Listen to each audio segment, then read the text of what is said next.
I got on my knees, fully got on my knees and prayed. And I just said, Lord, I surrender everything to you, everything. And it just took those 2 seconds that I encountered Christ. And in that moment, I knew that he was with me and that he had always been with me.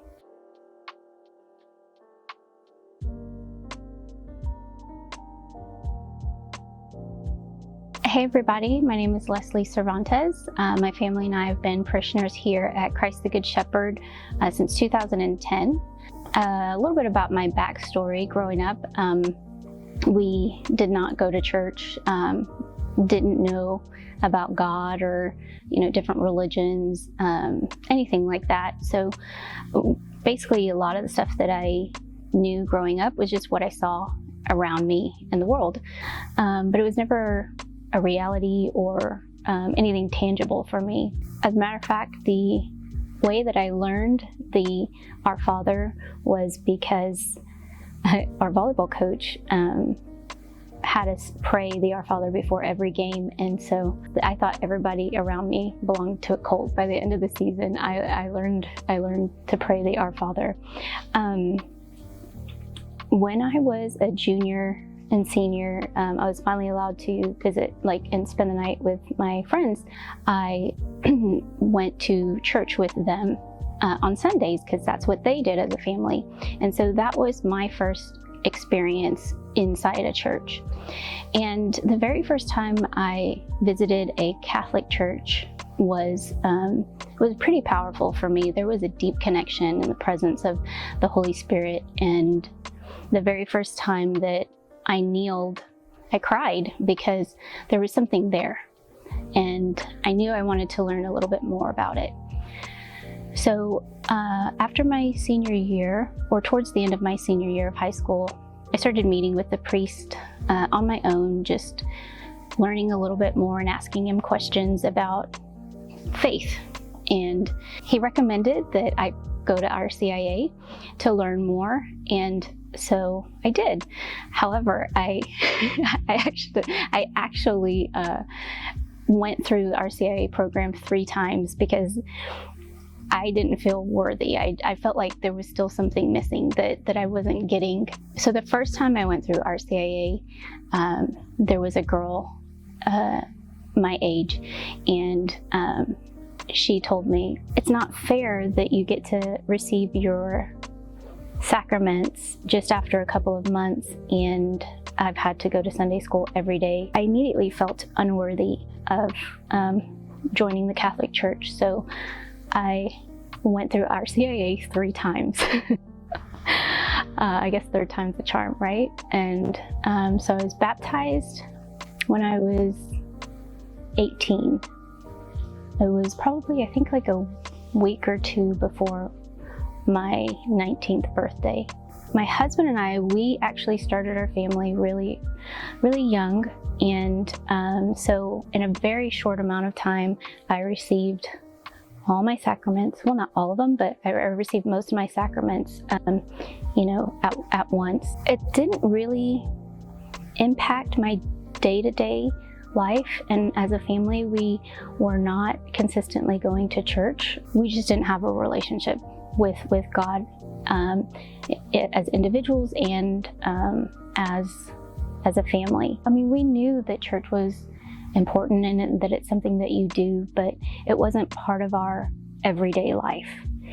Well, soon after we were married, he joined the military, and we had this idea that if he joined the military, he would get stationed around the Houston area and I could still finish school. And God had a different plan. He was stationed in Germany, and it was actually such a huge blessing because it was right before 9/11 happened. So as a result, I stayed back. I finished my college. We were apart for 2 years. And after I graduated, the day after, we moved to Germany, or I moved to Germany to join him with our daughter. So we moved to Germany. We grew our family there, and I started getting that curiosity again, that there was something more to life than what we had been doing. And so I started doing Bible classes, Bible studies, for about 3 years, and in 2007, I got sick, and I lost my voice, and I found out that my vocal cords were paralyzed, and that I was no longer going to be able to speak, and that was really hard. Right before Easter, we were actually supposed to go visit the Vatican that weekend. I ended up in the hospital, and they couldn't figure out what was wrong with me, but I completely went numb on the left side of my body, and they ran all these tests, and everything just kept coming back normal. I basically slept from Friday to Sunday, and they would wake me up to, I guess, give me medications and check my vitals and all that fun stuff. And every time I woke up, there was like this little tiny TV in the hospital, and it was an image of the tabernacle and people praying. And I thought, okay, that's weird. And then I'd fall back asleep. And then so when I woke up on my own on Sunday, which was Easter Sunday, I immediately asked, where is that? What is that streaming? What is that? And they said, oh, you're in a Marian hospital, and there's a chapel, a church downstairs in the church, and you can go down and pray if you like. And honestly, I don't know how I made it down. I don't know how long it took me to walk down there, but I made it to the church. So I was very weak, and I went to pray, and I was like halfway kneeling, like I was kind of kneeling, but I wasn't, and I felt a nun come and sit by me. She was really young, and I could tell that she was praying for me, and I was just crying, because at that point I thought, they don't know what's going on. Am I going to see my kids? Am I what after this? What's going on? I got on my knees, fully got on my knees and prayed. And I just said, Lord, I surrender everything to you, everything. And it was so beautiful. I was shown every pivotal memory ever since I was really little, good and bad, up to that day, in full color. And it was just boom, boom, boom, boom, boom, boom, boom, everything. And I realized at that moment, because I'd always felt alone in the world. And I realized in that moment that I wasn't. So it felt like 2 seconds, and it just took those 2 seconds. And in that moment, I knew that he was with me, and that he had always been with me. In an instant, my life completely changed, and I was literally not the same person. I was kept in the hospital for 8 days. They couldn't find anything wrong with me. They let me go, and I began healing. And there was a year of vocal therapy that I had to do to gain my voice back. So after I healed, I made a promise that I would never be silent about what God did for me, and that I would always share my story. Although I had received my sacraments, and although I had, been, so I thought, living a Catholic life, that was my conversion. So in 2010, we moved back as a family to come here, and we wanted to be closer to South Houston and the Alvin area, where we grew up. But yet again, God had different plans, and the more that we tried and the harder that we pushed, just everything kept falling through. And I had never heard of Spring, let alone CGS, and somehow we ended up 4 or 5 minutes away from here, and this was the first parish that we looked at after we moved back home. The second that we that I stepped foot in here, I felt the presence of the Holy Spirit, and I knew immediately that this was going to be our home parish. So the community here has always been very welcoming. Because I didn't grow up in the church, this has really been my first parish. Everyone here has been so welcoming and amazing, and one of my favorite things and memories that I have of CGS is our Thursday morning book study.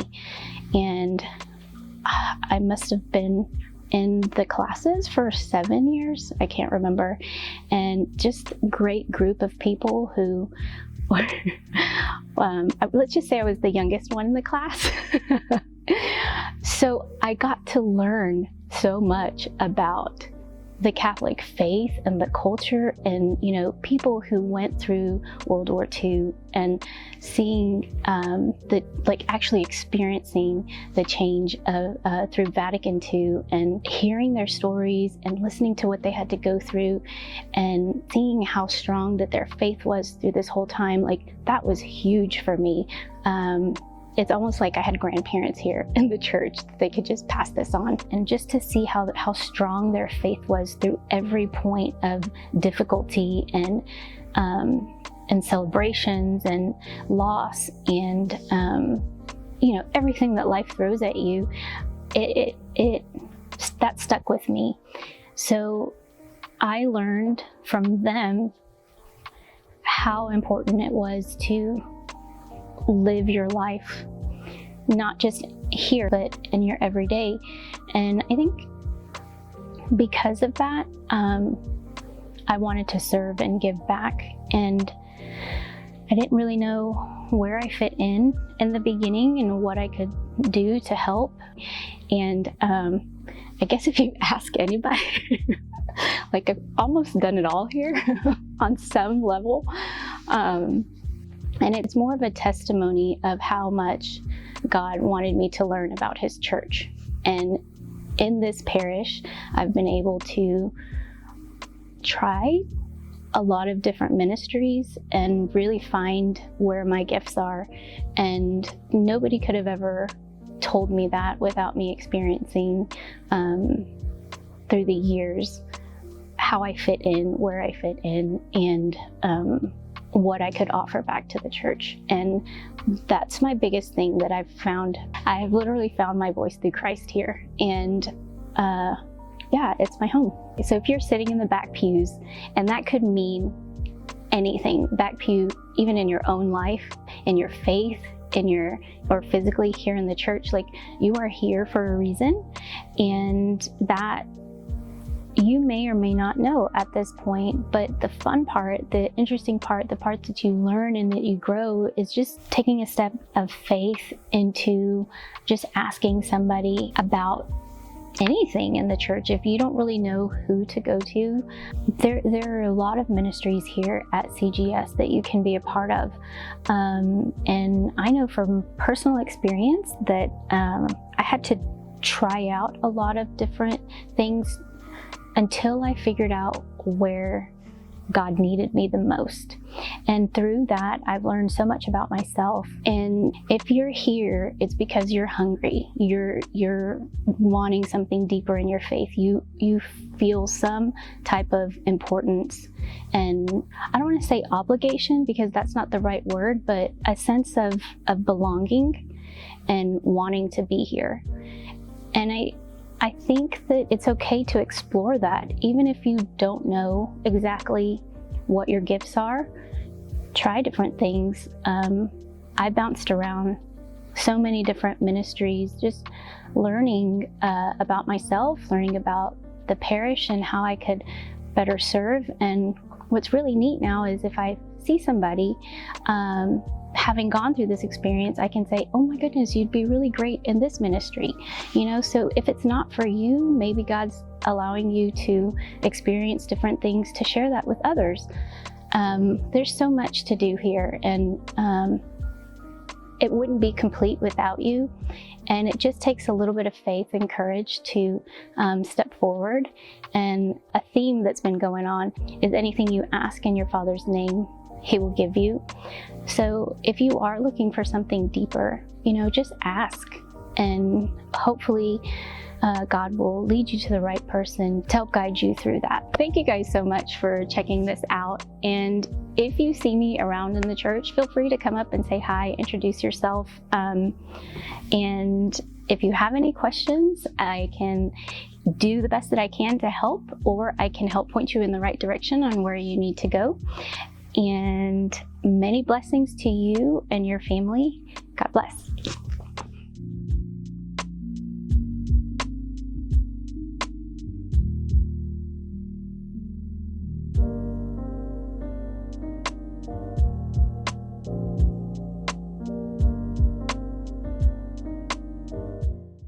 God bless. Oh my gosh, that was perfect, Leslie. I'm so sorry. Should I do that again? No, I think you should leave it.